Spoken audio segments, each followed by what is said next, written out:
Em, ¿Les corregí los exámenes a todos o alguien me quedó pendiente? Porque encontré uno de casualidad hoy y lo corregí. Y algunos me lo habían dado por mail. Tengo miedo de haberme comido uno. No, ¿no? Los de ustedes están corregidos, ok.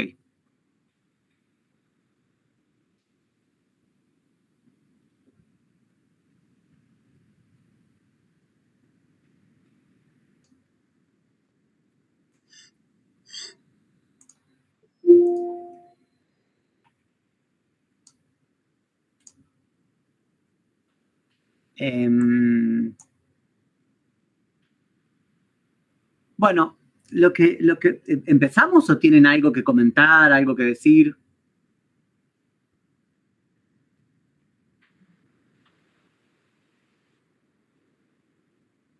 ¿Empezamos? Ok. La idea de la clase de hoy, que creo que va a ser cortita, los voy a liberar al fin de semana pronto. Tiene que ver con lo siguiente. Hasta ahora veníamos viendo cosas bastante antiguas, porque, o sea, lo más nuevo que vimos es Kuhn y Hempel en los 70s. Digo, ya pasaron lamentablemente 50 años de los 70s, que es más o menos mi edad. Y la idea es que algunas clases dedicarlas a una filosofía de la ciencia un poquitito más actual, y en particular me interesa la clase que viene, mostrarles un poco en qué consiste el trabajo de reconstruir una teoría, elucidar un concepto, de una teoría específica en un área específica, ¿sí? Porque algo que pasó en la filosofía de la ciencia a partir de 1980 o algo por el estilo, es que se paró un poco de hacer filosofía general de la ciencia, como veníamos viendo, y se pasó a discutir temas específicos de áreas específicas, ¿sí? Digamos, por los 70s, 80s, por ahí aparecen las revistas de filosofía de la biología, de filosofía de la química, de filosofía de la física. Digamos, se separan un poco las distintas especialidades y se empieza a trabajar más cerca de la ciencia. Entonces, yo quería mostrarles un ejemplo de en qué consiste reconstruir una teoría o elucidar conceptos. Y se los quería mostrar con algo que trabajé yo, que es la teoría de la selección natural. Ya sé que eso no es ciencias sociales, pero es una teoría que es fácil de entender, ¿sí? Hacer ese trabajo, no sé, con Giddens es más difícil, ¿sí? Esta teoría es como muy transparente, entonces el tipo de trabajo que uno hace queda más claro. La clase esta es previa a la próxima, obviamente, y la idea es contarles un poco cuáles son los marcos desde los cuales se reconstruyen teorías, porque lo que vimos en la clase pasada es que la concepción estándar de teoría científica murió por los 70s, ¿sí? Y aparecieron como distintas opciones, ¿sí?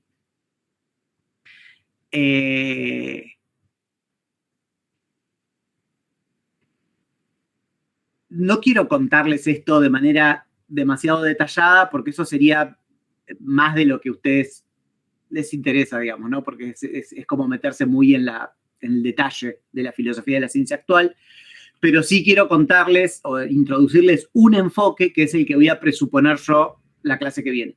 Porque siempre que uno reconstruye o piensa algo en filosofía de la ciencia, lo hace desde un enfoque específico, ¿sí? Entonces, yo quiero presentar ese enfoque que me permita la clase que viene hacer lo que decía que quería hacer. ¿Me siguieron en esto? Di muchas vueltas. Bien. Posteriormente a la caída de la concepción estándar de teoría científica, aparecen dos enfoques principales para pensar las teorías: los enunciativistas y los semanticistas. ¿En qué consiste la diferencia entre esos dos enfoques?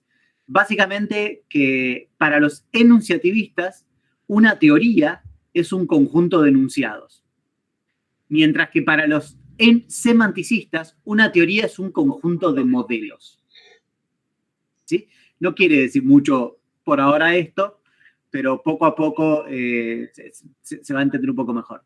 También se lo llama concepción lingüística y concepción modelo teórica. ¿Sí? La concepción estándar de teoría científica era enunciativista.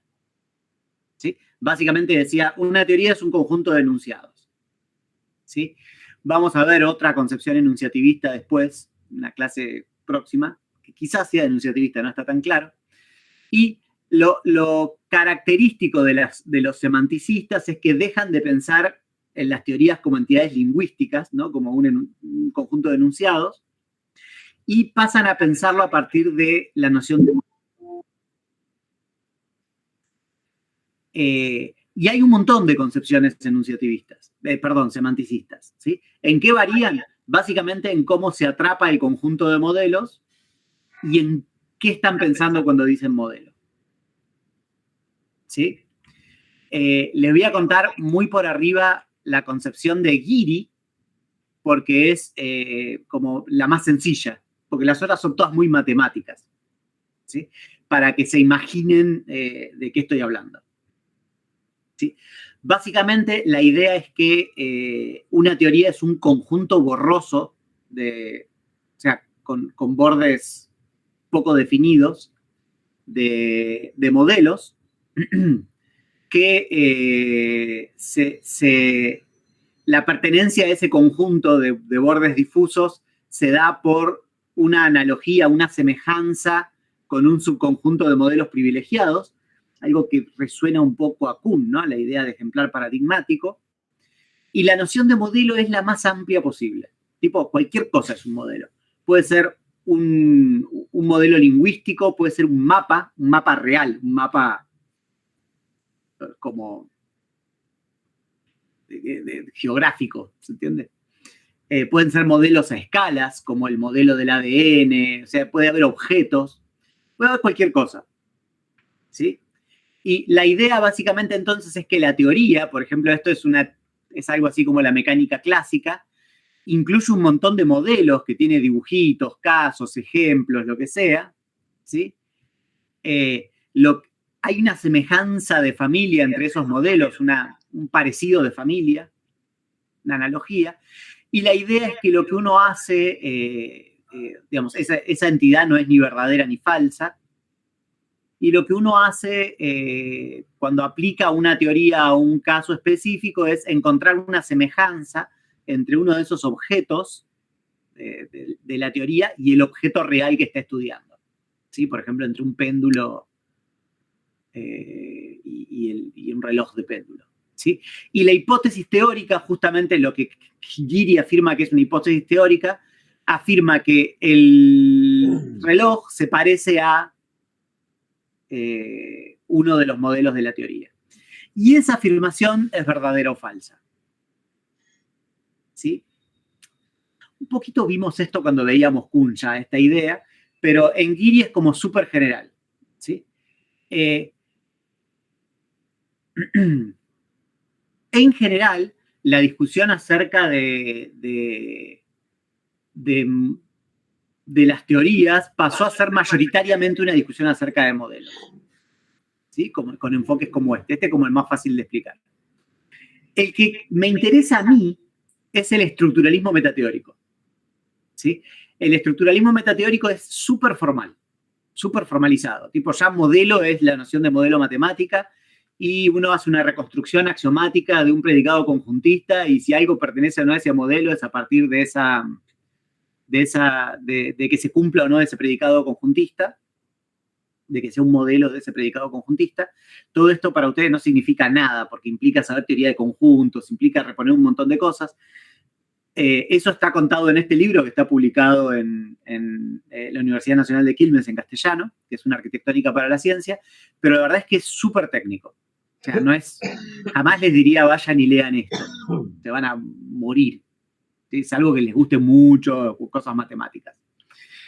Pero a mí me interesa ver no esa parte que es reconstrucción formal y matemática, que es característica del estructuralismo metateórico, lo he escrito mal, tantas letras. sino ver un poco más de manera informal cuál es la concepción de teoría del estructuralismo. ¿Sí? Lo que tiene de peculiar el estructuralismo metateórico es que permitió reconstruir un montón de teorías. ¿Sí? Hay teorías de todas las áreas reconstruidas. Y es el enfoque bajo el cual yo reconstruí la teoría de la selección natural. ¿Sí? Digamos, mi tesis doctoral es eso, es una reconstrucción de la teoría de la selección natural bajo este enfoque. Y, digamos, es una mezcla entre el ideal reconstructivo del empirismo lógico, entre muchas de las cosas que dijo Kuhn respecto a la estructura de un paradigma y también de las que dijo Kuhn acerca de cómo cambiaba un paradigma, pero a diferencia de Kuhn y a diferencia de otros enfoques, reconstruye teorías científicas, ¿sí? Brinda herramientas para reconstruirlas. Y no se conecta con otros estructuralismos como el de en antropología o en lingüística o en psicología, ¿sí? En realidad se conecta contingentemente. Creo que el estructuralismo de Levi-Strauss se llama así porque Levi-Strauss había leído Bourbaki, que es un programa de reconstrucción de las matemáticas, que es el que siguen los estructuralistas metateóricos. ¿Sí? Entonces, hay una conexión histórica entre el nombre, pero no hay conexiones reales, más que esa. Bien.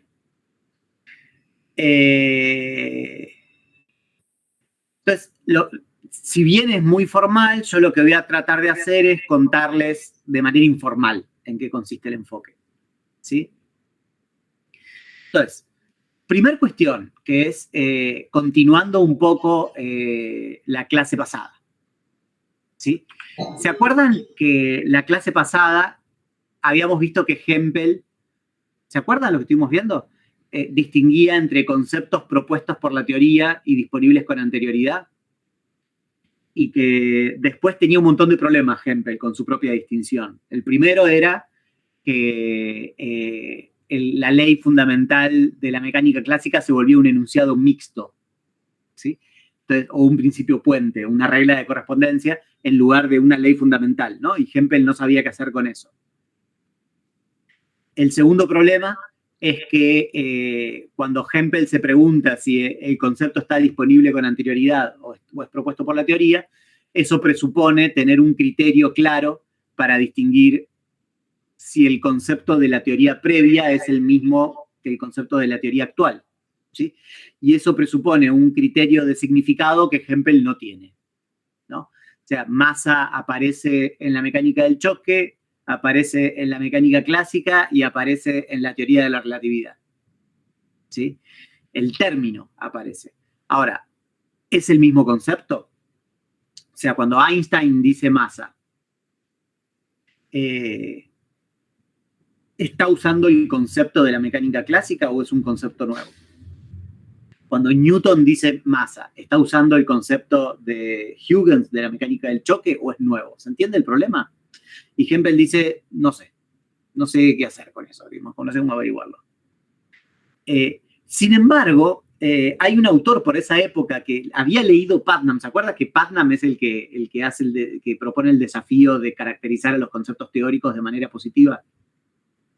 Pero no había leído Hempel, y hay un tipo que se llama Sneed, S-N-E-E-D, que es el fundador del estructuralismo metateórico, que se le ocurre una solución que es mucho más sencilla, ¿sí? A este problema, que es la siguiente. Hempel está pensando en disponibles términos que estaban antes y términos nuevos.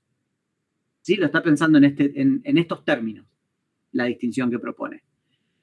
Ahora, imaginen que Newton hubiese sido el primer ser humano vivo, o el primer científico, quizás, y propone esta teoría. ¿Sí? Todos los conceptos serían nuevos. ¿Están de acuerdo? No había un Galileo antes que habría medido aceleraciones. ¿Sí? Es el primero. Propone el concepto de aceleración, de fuerza y de masa. La pregunta es, ¿eso hace que todos estos conceptos sean teóricos para la teoría? porque son nuevos? ¿O aceleración tendría un rol diferente que fuerza en esta teoría, pese a que todos los conceptos son nuevos? ¿Se entiende la pregunta? O sea, vuelvo de nuevo, ¿no? Imaginen que todos estos conceptos son nuevos. La pregunta es, ¿el rol que tienen estos conceptos en la teoría sería el mismo? Y no creo que sean los mismos. Si son nuevos. Son todos nuevos, pero aceleración ¿sería igual que fuerza en esta teoría en que son todos los conceptos nuevos? ¿Cumpliría el mismo rol? Supongamos que quiero contrastar esta teoría. ¿Cómo la contrasto? ¿Cuáles son las predicciones que voy a hacer? ¿Acerca de qué? Acerca de cómo, de un objeto. ¿Y de qué voy a medir del objeto? La masa y la aceleración. O sea, fíjense esto. ¿Cómo sé que hay una fuerza? Alcanza la física intuitiva que tenemos, ¿no? No es que hay que saber mucho de física. ¿Cómo sé que hay una fuerza de gravedad? Claro, porque las cosas caen y... Claro, porque las cosas caen. Porque las cosas se aceleran. Es decir, aunque estos fuesen todos conceptos nuevos, yo explico que las cosas se aceleren apelando a fuerzas. ¿Sí? Y me entero de que las cosas de que hay una fuerza porque las cosas se aceleran. ¿Se ve este punto? Pero entonces, la cuestión no es la novedad conceptual, es otra. ¿Sí? Yo no tengo forma de saber cuál es de medir la fuerza de gravedad, porque este concepto es cuantitativo. ¿Sí? Yo no tengo forma de medir la fuerza de gravedad si no es midiendo cómo se aceleran los objetos y despejando en esta ley. ¿Sí? Yo puedo calcular aceleraciones con la ley. Si conozco la fuerza de gravedad y sé la masa del objeto, puedo predecir cuánto se va a acelerar. Pero también puedo medir aceleraciones sin la ley. ¿Por qué? Basta con medir, por ejemplo, 2 puntos temporales del objeto y asumir que la aceleración fue continua. ¿Se entiende? Es decir, yo no necesito la ley para medir aceleraciones, pero sí necesito la ley para medir fuerzas. Y también la necesito para medir masas. ¿Sí? O sea, Candela había dicho masa también, y en realidad no puedo medir la masa. Yo con una balanza, ¿qué mido? El peso, no la masa. Pero la masa es otra cosa. La masa mía es la misma acá en la luna, mientras que el peso no, yo peso menos en la luna. ¿Sí? Entonces, básicamente, lo que se le ocurrió a Schmidt es sortear la discusión acerca de cuál es el significado de los conceptos y fijarse en los criterios de determinación de los conceptos. ¿Sí? Y eso alcanza para entender cuál es la base de contrastación de una teoría. ¿Sí? Entonces, propone la distinción teórico-no teórico, que deja la observabilidad, deja de preocuparse por la observabilidad y se fija en cómo podés determinar los conceptos en una teoría. ¿Sí? No presupone, ni se fija si los conceptos son nuevos, viejos, si estaba antes, no mira eso. Lo que mira es cuáles son los criterios de determinación del concepto en una teoría. Entonces, distingue entre los conceptos teóricos en T teóricos, ¿no? Teóricos en esta teoría específica, que son los que siempre necesitan de la teoría para aplicarse. Y los conceptos T no teóricos, o sea, no teóricos en la teoría T, que pueden ser determinados independientemente de la teoría. ¿Sí? Y esto alcanza para al menos establecer cuál es la base de contrastación de la teoría, que era uno de los problemas. Entonces, masa sería un término no teórico dentro de lo que era. No, este teórico. Este teórico. No sé por qué cuando abrís el micrófono a mí mismo. ¿Por qué pasa eso? Se escucha. Ah, perdón. No sé por qué pasa. Masa es fuerza. O sea, el único modo de averiguar la masa de un objeto es despejar en el segundo principio de Newton. Es igual que fuerza. Mientras que las aceleraciones vos las podés determinar teóricamente, pero también no teóricamente. ¿Sí? Y esto, entonces, si vos te preguntás, ¿la masa en la teoría de Einstein es teórica en la teoría o es no teórica? No tenés que hacer estudios historiográficos, básicamente tenés que ver cómo se mide. ¿Sí?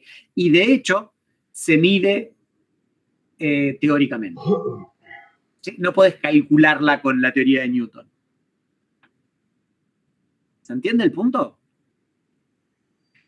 Y esta es la distinción que propone Smith, que es más fácil de aplicar. No les digo que sea fácil de aplicar, es más fácil.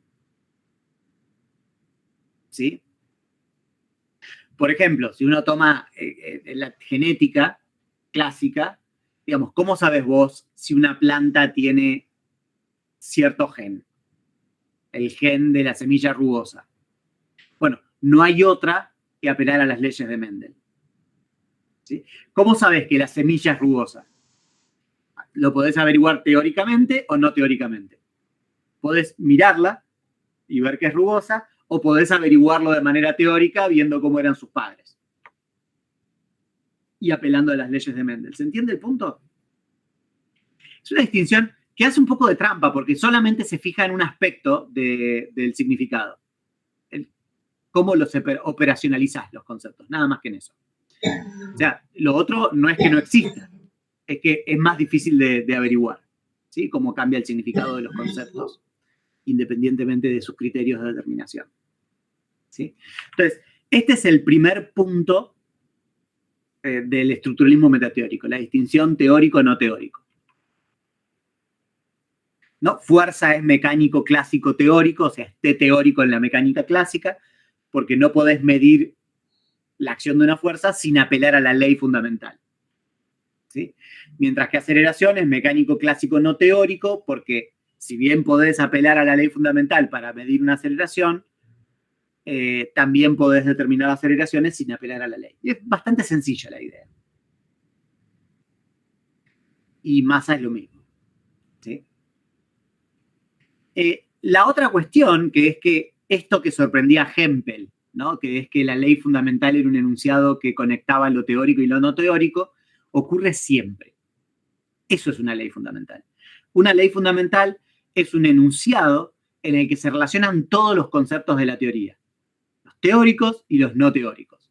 No es una excepción el segundo principio de la mecánica clásica, es básicamente lo que ocurre en todos los casos. ¿Sí? Las leyes fundamentales relacionan todos los conceptos de la teoría. ¿Sí? Y además, basándose en la idea de Kuhn de generalización simbólica, ¿sí? La idea es que las leyes son muy abstractas, casi no dicen nada acerca del mundo, son lo que tienen en común todas las aplicaciones de la teoría. ¿Sí? Que vamos a ver que es súper importante a la hora de reconstruir esto. Por ejemplo, la ley fundamental de la genética dice algo así como existen genes que se heredan de tal y tal forma que explican la forma en que se distribuyen los rasgos. ¿Sí? O sea, conectan todos los conceptos. Es parte del abandono, digamos, de la concepción estándar, es pensar que hay una distinción entre enunciados teóricos y enunciados mixtos. ¿Sí? Y reglas de correspondencia. Acá se abandona esa idea. Después está la idea de ley especial, que también es kuhniana, que tiene inspiración kuhniana. Las leyes fundamentales no se aplican directamente al mundo, como decía Kuhn, sino a través de leyes especiales. ¿Sí? La ley fundamental no hace ninguna afirmación directa acerca del mundo, lo que tenés que hacer es especializarla en una ley especial y ahí la aplicás, al menos en las teorías que son unificadoras, que tienen esta estructura. Hay algunas teorías más sencillas que no tienen ley fundamental y leyes especiales.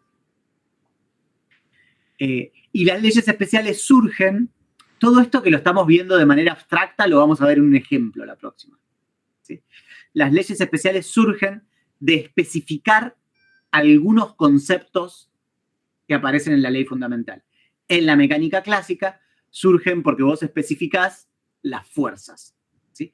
Vos arriba decís, en la ley fundamental decís existen fuerzas, y en la ley especial decís está la fuerza de gravedad, está la fuerza de rozamiento. ¿Sí?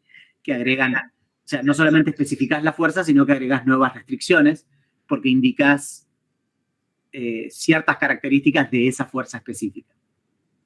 ¿Sí? Cuando especificás todo, lo especificable, llegaste a una especialización particular que habla acerca del mundo. ¿Sí? Pero fíjense que uno no llega a los enunciados básicos por deducción, sino especificando. ¿Sí? Digamos, agregando nueva información. De la idea de ley fundamental y leyes especiales surge la noción de red teórica. ¿Qué es una teoría? La palabra teoría se usa en muchísimos sentidos para hablar de entidades de distinto nivel, ¿sí? En el habla cotidiana de los científicos. Pero en el estructuralismo se lo usa de un modo técnico, y es para referirse a la noción de red teórica. ¿Sí? ¿Qué es una red teórica? Básicamente, una ley fundamental y un conjunto de leyes especiales. ¿Sí? Es eso. Las relaciones no son de deducción, como pasaba en la concepción estándar, sino de especialización. ¿Sí? Cada vez agregás nueva información. Eso es una red teórica. ¿Cómo me molesta cuando me pasa esto en los PowerPoints? Que se me achica un poco la letra, se me agranda. Bien. ¿Cómo es que se aplican las teorías? ¿Sí? Porque recuerden que parte de la pregunta de Kuhn, de la concepción clásica, es cómo adquieren semántica empírica las teorías. Y en la concepción clásica, reconstruir una teoría era reconstruir los enunciados teóricos y las reglas de correspondencia, y las reglas de correspondencia eran la respuesta inferencial a cómo es que adquirían semántica empírica. Es decir, la reconstrucción lógica reconstruía el modo en el que las teorías adquirían semántica empírica. ¿Sí? Acá la cosa cambia. ¿Sí? Es más parecida a como les contaba yo del semanticismo. Primero porque básicamente las teorías tienen un campo de aplicación, un dominio de aplicación. ¿Sí? Hay un presupuesto detrás de la concepción clásica, que es que las leyes tienen un dominio de aplicación irrestricto, que hablan acerca del universo, son universales. ¿Sí? Esa idea, con el avance del siglo XX, yo no les conté un poco toda esa discusión, pero fue cayendo, porque lo que se vio es que no hay leyes universales. Casi todas las leyes tienen un dominio de aplicación pretendido. ¿Sí? No pretenden aplicarse a todo el mundo y a todos los fenómenos. ¿Sí? Pretenden aplicarse a un tipo de fenómenos. Incluso la mecánica clásica, que era vista como una teoría universal para los newtonianos, tiene un dominio de aplicaciones restringido en varios sentidos. Por un lado, no se aplica a toda posible partícula. Por ejemplo, no se aplica a las partículas de la luz, a los fotones. Newton pensaba que se aplicaba, pero no se aplica. ¿Sí? Entonces, si uno dice, ¿tiene un dominio universal? Lo primero que hay que decir es, no. Se aplica a ciertas partículas, pero no a todas. ¿Sí? Pero además, para que algo sea una partícula, en la mecánica clásica, tiene que tener ciertas características específicas. Por ejemplo, un planeta con una forma muy loca, ¿no? Con una forma que no podés idealizar como si fuese un punto, no podés aplicarle la mecánica clásica. ¿Sí? A una pluma flotando en el aire, no le podés aplicar la mecánica clásica. A un colibrí vivo, o sea, si está muerto y lo soltás de una torre, sí, pero si está vivo, no podés, nadie pretendería aplicarle la mecánica clásica a los movimientos de un colibrí. ¿Se entiende lo que digo? Entonces, el movimiento de un colibrí no refuta a la mecánica clásica, porque no se comporte como una partícula clásica.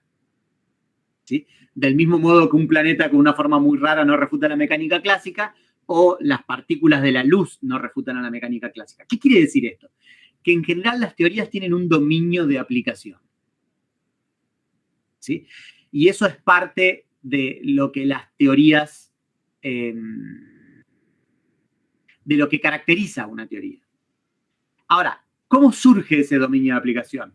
La respuesta clásica era todo lo que se deduce de la teoría, porque eran inferencialistas. ¿Sí? Acá ya no se cree en esa respuesta. ¿Sí? El dominio de aplicación se determina pragmáticamente. Vos decís, los científicos dicen, voy a aplicárselo a eso, pero no a eso. ¿Sí? No hay magia.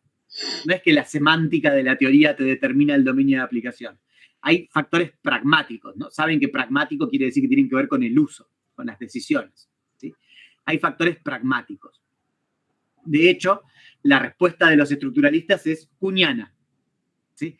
¿Cuál es el dominio de aplicación de una teoría? Bueno, eso se determina pragmáticamente porque se decide que se aplica a ciertos fenómenos y ejemplarmente, a través de semejanzas con ejemplares paradigmáticos.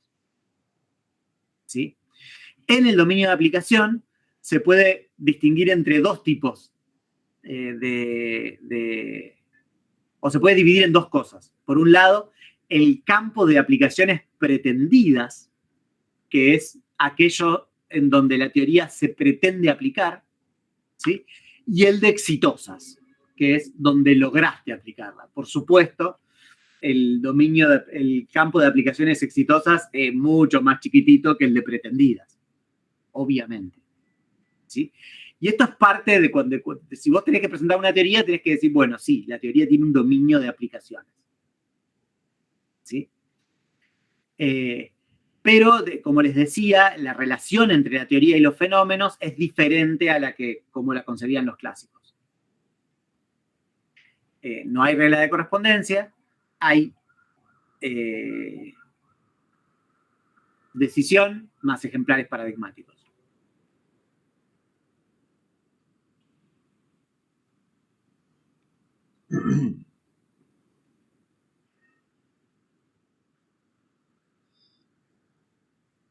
Y esto es lo que brinda semántica empírica. ¿Sí? Pretende entender los conceptos. ¿Sí? La respuesta es kuhniana. Pero estaba leyendo a ver si había dicho algo nuevo. Y por supuesto, digamos, el dominio de aplicación cambia. Cambia porque cada vez hay más aplicaciones exitosas, si te va bien en la teoría, ¿no? Si tenés una teoría que es un cachivache, por ahí no. Y por otro lado, porque tiene límites borrosos, ¿no? A veces se va corrigiendo, se discute, está en disputa, ¿sí? Los límites de la teoría. Hay algunos que piensan que el dominio de aplicaciones pretendidas es más grande de lo que es, qué sé yo, con la selección natural. Muchos pretenden que se aplique a rasgos conductuales de los seres humanos, mientras que otros no. ¿Sí? Entonces hay una disputa respecto a cuán grande es el dominio de aplicaciones de la teoría. ¿Entiendes?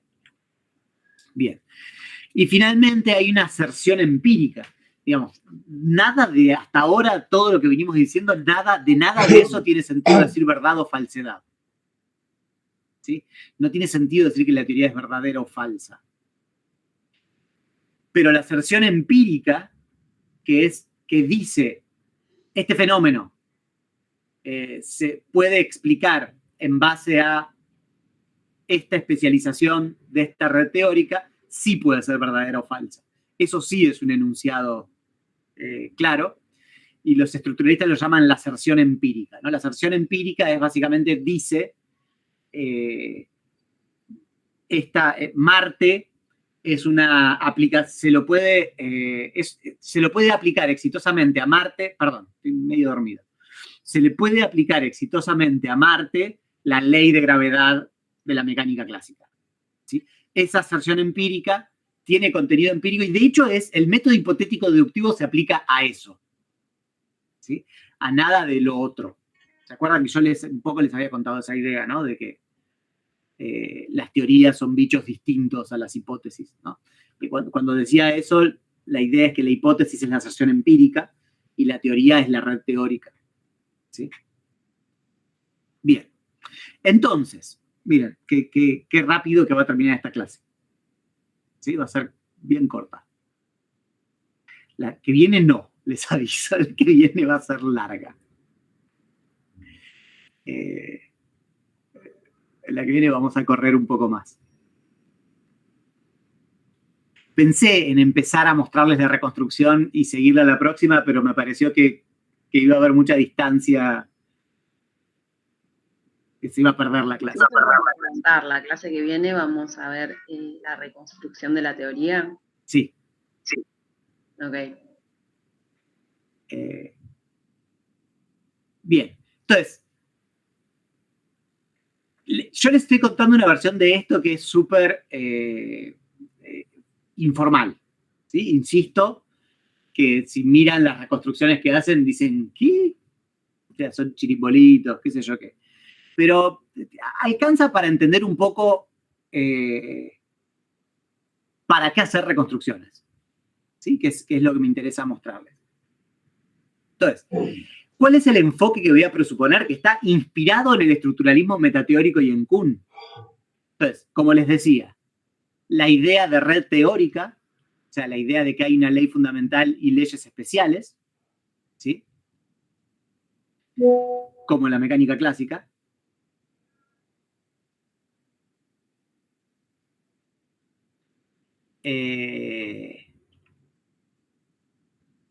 La idea de que explicar un fenómeno es enriquecerlo conceptualmente, ¿sí? Digamos, si yo quiero explicar, yo tengo una serie de partículas, ¿sí?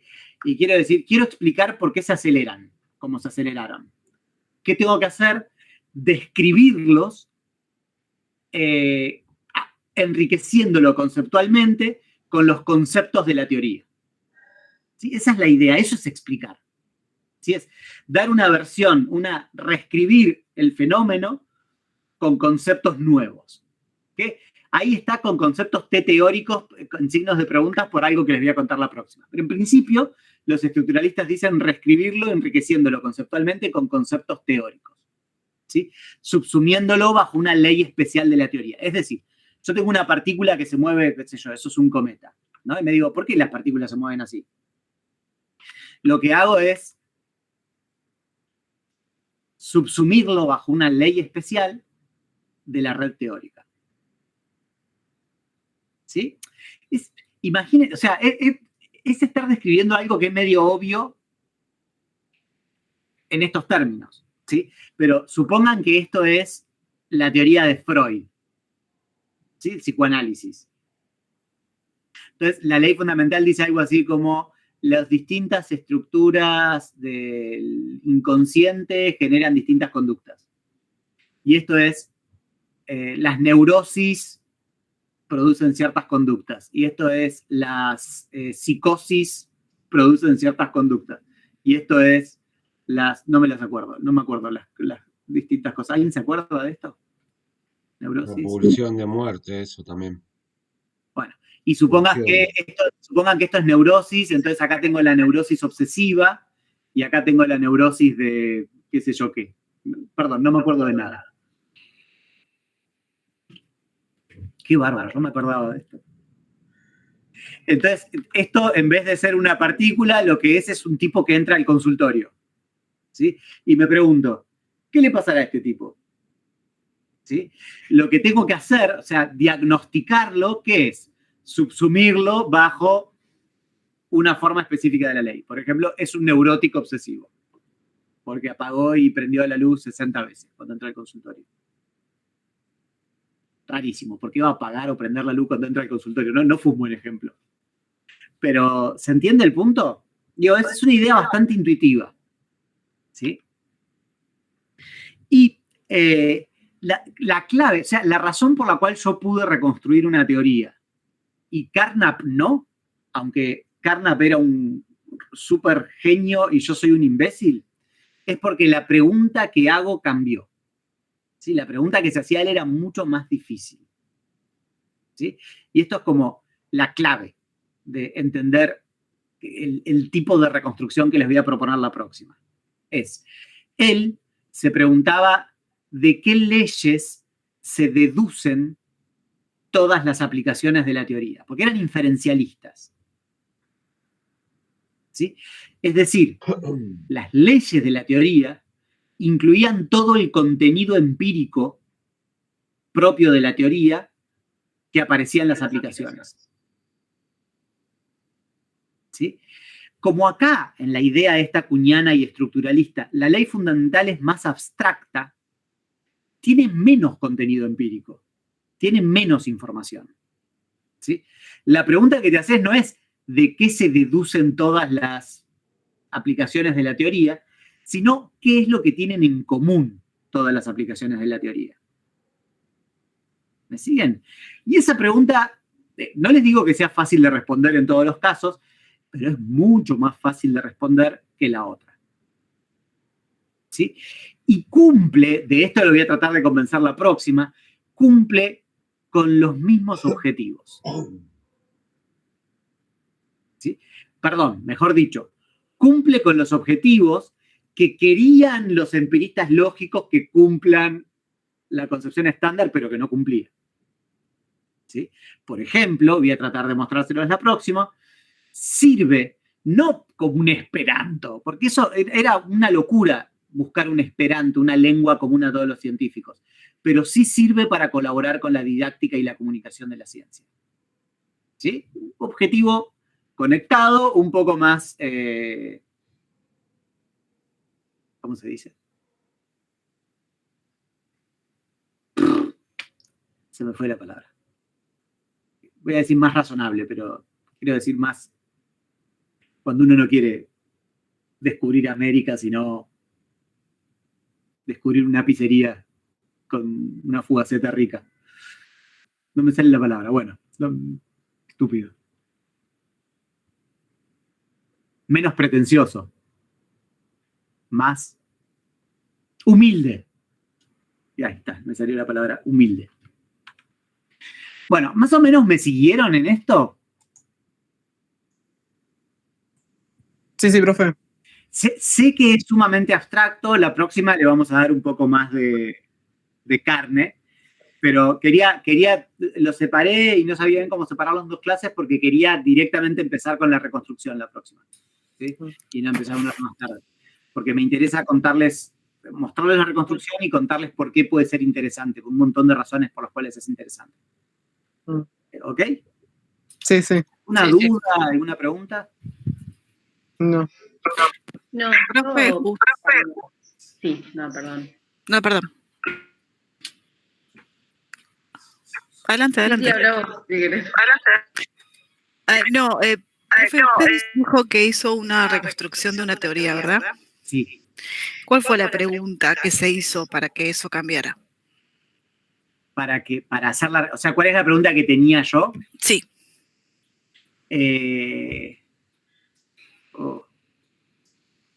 Déjame pensar un poco. O sea, yo no es que tenía, a ver, digámoslo así, no es que yo estudié estructuralismo metateórico y después busqué una teoría para reconstruir, ¿sí?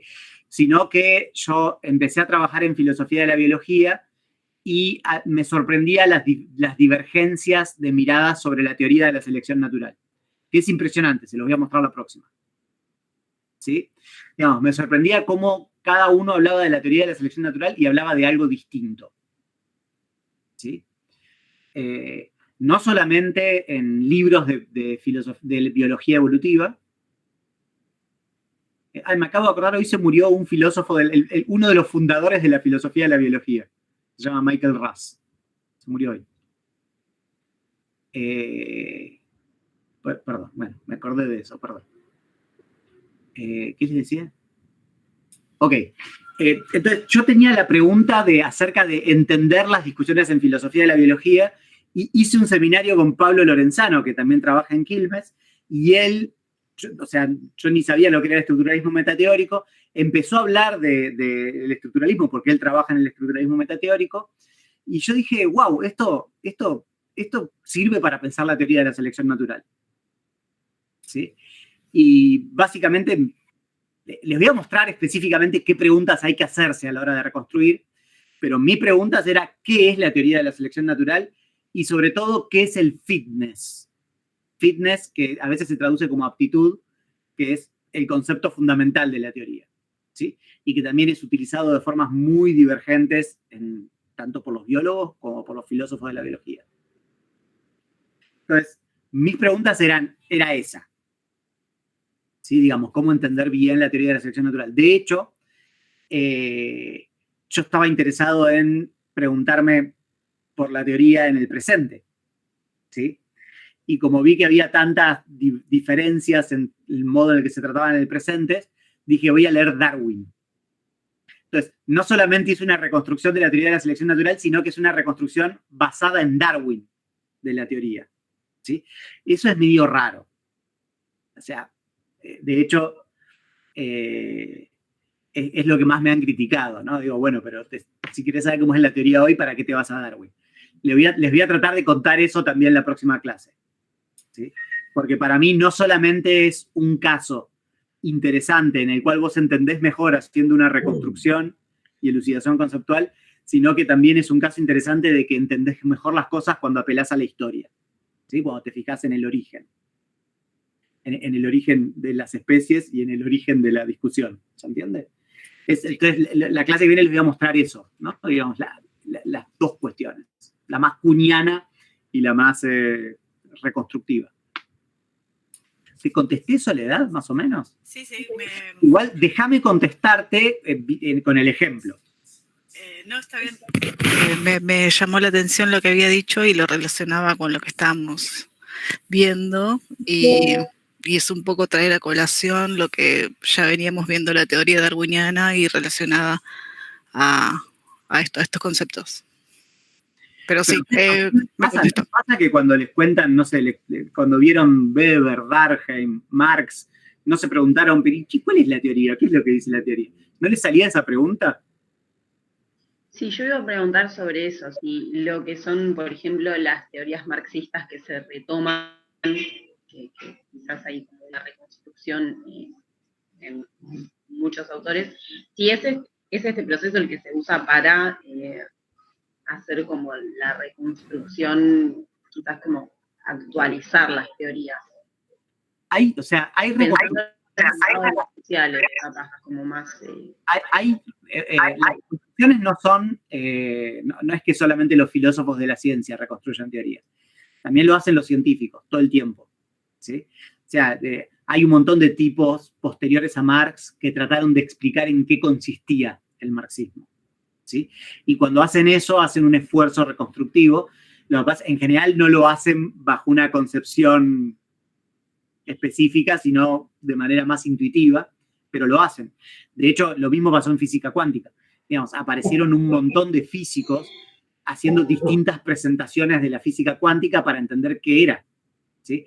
Porque la verdad es que las teorías aparecen como aparece la gramática de un idioma, no aparecen como entidades claras, ¿sí? De hecho, digo, en autores como Marx es muy complejo entender cuáles son las teorías, ¿sí?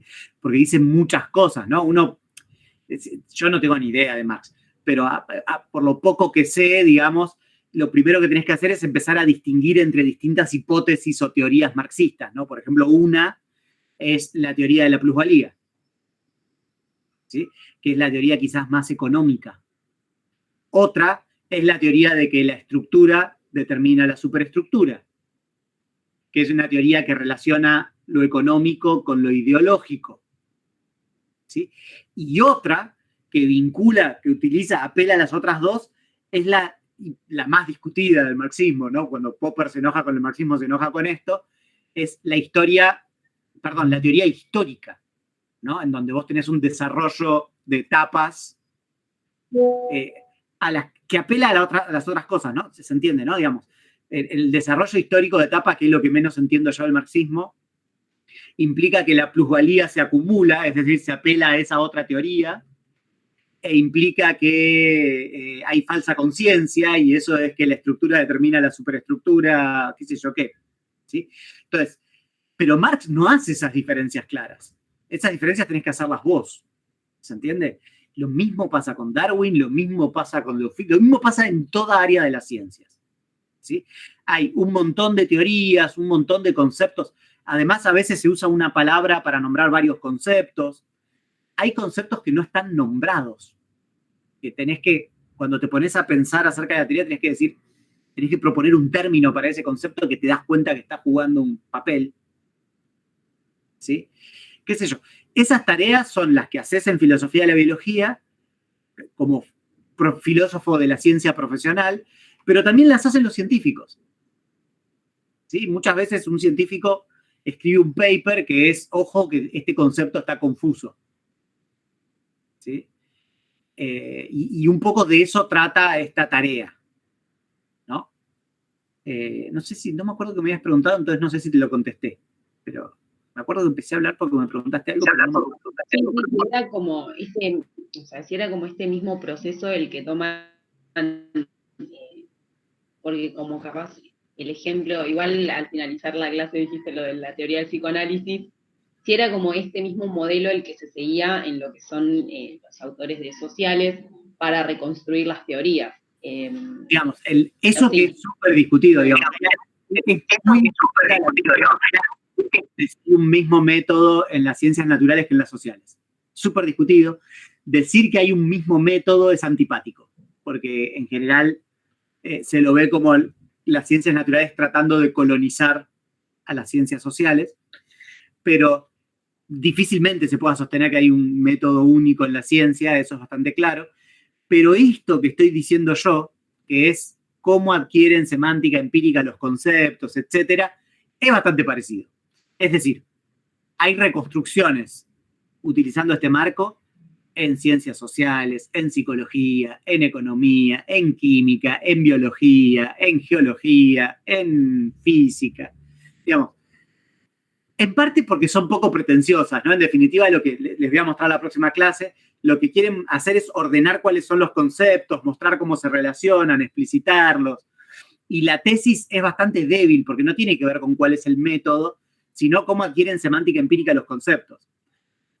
Y se parece.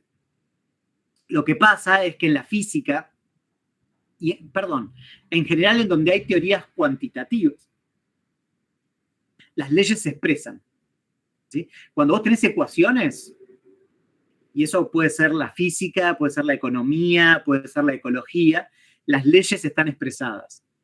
En áreas en donde no tenés relaciones cuantitativas y conceptos métricos, ¿sí?